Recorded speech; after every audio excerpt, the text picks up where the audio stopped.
Welcome back to OTB.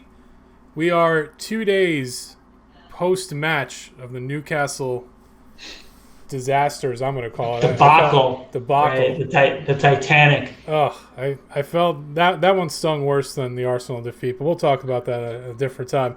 Today, we are here to talk about fantasies. And our first fantasy that we're going to discuss, I just saw Andres get excited. No, Andres, we're talking about football fantasy. Sergio Aguero. Yeah, I had my mind wander there a bit. So wander. Apologize for that. Today, like a bizarre rumor started circling around Twitter, and it started to gain legs where reputable people started to actually tweet out the same rumor, and that was Sergio Aguero is interested in two clubs in the Premier League that he's been willing to join. One of those clubs is Chelsea. The other was shockingly was Spurs. It's definitely appealing, but it's definitely one of those things where you kind of step back and you're like, come on, right? I mean, how would you feel if it's July, or let's say it's July 3rd, you open up your phone, you look at Twitter, and the number one trending thing is Aguero to Tottenham. What would be your reaction? It would be pretty incredible. I do think that, going back to your earlier point, it is a bit of a fantasy. I just don't think that a lot of things line up for this to even happen. He is at the twilight of his career. Granted, he's a fantastic player, one of the best ever in the Premier League. But does he match what Spurs are looking for in terms of age? Definitely not. In terms of wages, probably not. In terms of what Man City will ask for him, do Spurs feel okay paying that? I don't know. But I do think that there is a certain attraction, right, of bringing in such a star player and essentially letting Kane, if he stays at Spurs, which I'm confident that he will for at least this summer window, that essentially gets our striker team sorted for the next 2 seasons, right? Because you have Aguero and you have Kane, and Aguero's not going to push for minutes. He might be a great backup, but he's not like a young, used to being a backup forward, right? I mean, right now he spent the last 2 years basically being a backup. First was when right. Gabriel Jesus came in, right, and he saw the writing on the wall there, and clearly Man City don't need him to score goals at this point. But I mean, can you imagine, with Spurs down, or Spurs are up 2-1? Let's use the Newcastle game as a great kind of window as use to what case, as what this could look like. All of a sudden, we're up 2-1. You need that goal because again, we've seen that movie before. And all of a sudden, the 78th minute, look who's coming onto the pitch. Right, it's Aguero. Tell me you don't fill up with confidence immediately. I mean, I do, but I also thought I'd feel the same way about Bale, right? I did think that I would feel very excited to see him coming on in the 70th minute, as we've seen him come on. And I knew that we weren't getting 2013 Bale, but there was still a little bit of that excitement there. And it's been a transfer that I think has worked out okay for Spurs. It hasn't been horrific.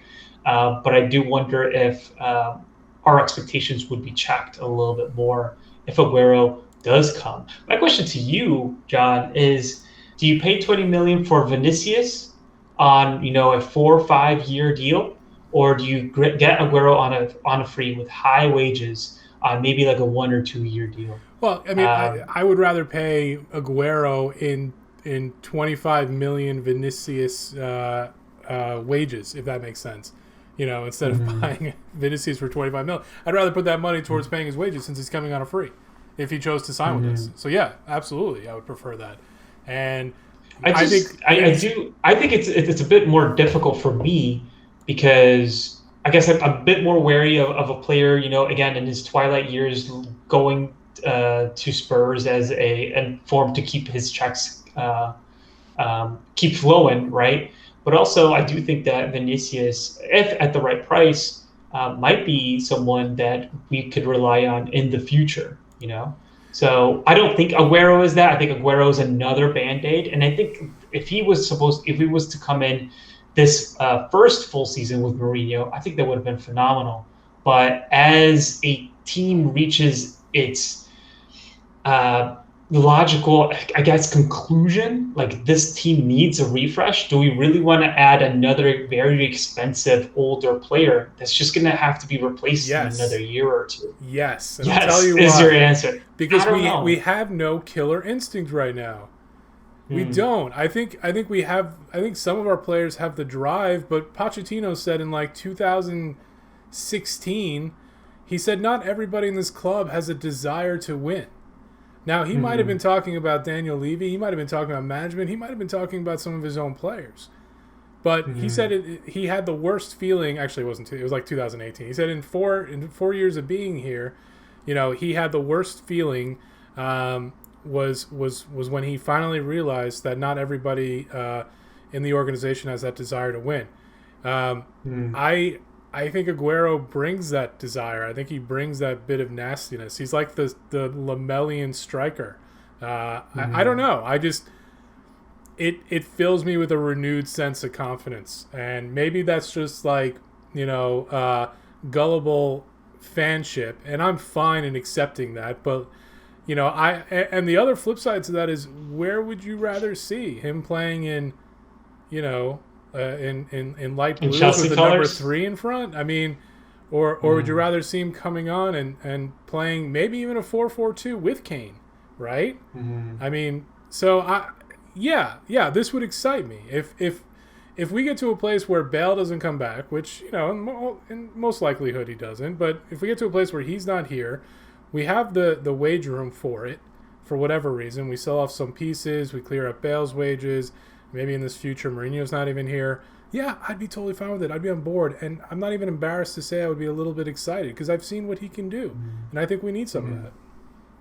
Yeah, I don't think it would be embarrassing to be excited about a player like Sergio Aguero joining, but I do think that this club needs to just look towards the future, and essentially just like you said, like you mentioned, it needs to get rid of the players or the staff, whoever that isn't focused on winning, and bring in players that are focused on winning. Aguero would absolutely be one of them.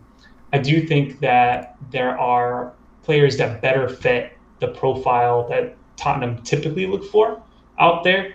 But Aguero would fit Mourinho's own transfer policy of bringing in these established, perhaps older players for those quick results. And hey, if it gets us a cup next season, I'm not complaining, right? I'm just trying to think, okay, maybe not next season, but what happens 2 to 3 years? Will we have the players to remain competitive? As always, Andres, hot takes. Really enjoy it. Uh, Thanks, everybody. We want to know what you think. Would you be happy to see Aguero join the side, or do you think it's just wasted wages at that point? Comment, like, subscribe, and as always, we'll see you next time. See you guys.